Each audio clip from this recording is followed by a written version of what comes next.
What's up, guys? So today my voice is going to sound like ass just because I have a sore throat, but I figured it was a good video to make so that way you can get some assistance while doing your 223-556 loading, just because this will make life a little bit easier.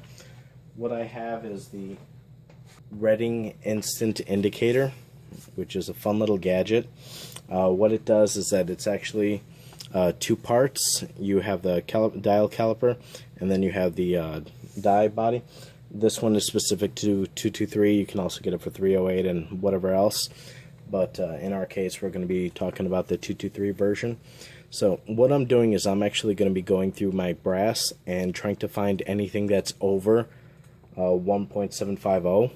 So that way everything that's over will fall into my bucket, and that way I can trim it, and everything else is going to go, you know, into my bulk pile or whatever, because right now I'm going to be focusing on doing more precision rounds, so I want everything to be consistent, the same length, just trying to minimize any deviations as possible.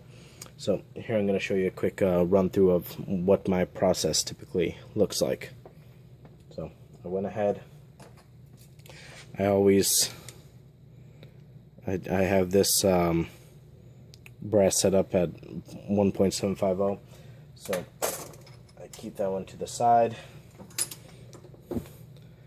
I actually have the dial caliper set up so it's over 50 as well, and then anything under or over is going to show up here, so that way you know what's going on. Put this to the side, that way I accidentally don't go through it. And so here we go. I have on the first station an RCBS lube die. That way it takes care of lubing and decapping in stage 1. In stage 2 I have my sizing die. Then in stage 4 is a dial caliper, and then nothing else in all the other stations, so that way it just falls out at the end. Okay, so lube, decap, sizing. I pulled back the spindle with the decapper on there, so that way I'm not accidentally stabbing the bottom of my press. And let's go ahead and run through and see what it looks like.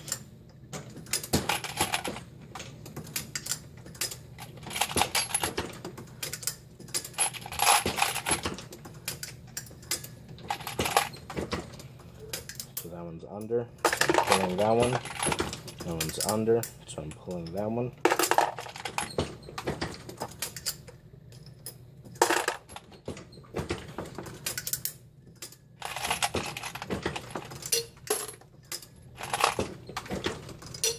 That one's a smidge under, I'm still going to pull it, just because if I can't trim down to my desired length, I'm going to lose my consistency factor.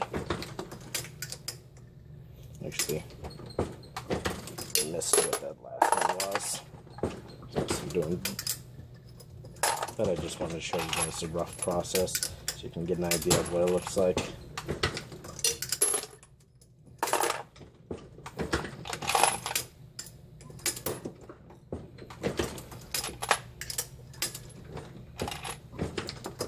Normally I would actually do this sitting, but since I have the tripod there,